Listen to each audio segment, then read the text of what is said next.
a conversation about education. Wada sheekaysi ku saabsan aqoon ama cilmi ama waxbarasho ayaan fiirinaynaa insha Allah haddii la yiraahdo.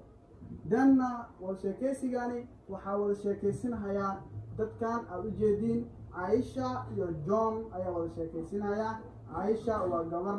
The characters that we have in these conversations are Aisha and John.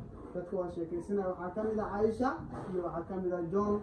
Ayaga ayaa wada sheekaysan doono insha Allah. Waxaan fiirinaynaa qaabka ay su'aal isku weydiinayaan iyo sida isku jawaabayaan ayaa arki doonaa insha Allah biidhnilaahi ta'ala. Aisha, hi John, how are you today? John, hi Aisha, I'm good, thanks. How about you? Aisha, I'm fine.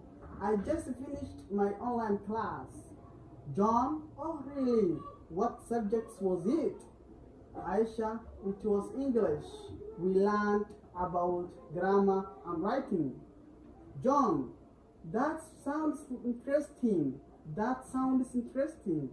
Do you like studying English? Aisha, yes, I do. It helps me to talk to people from other countries. John, that is true. What other subjects do you study?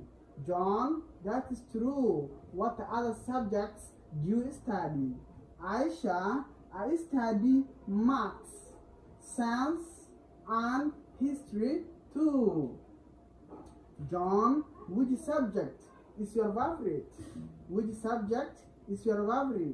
Aisha, I like science because I enjoy doing experiments.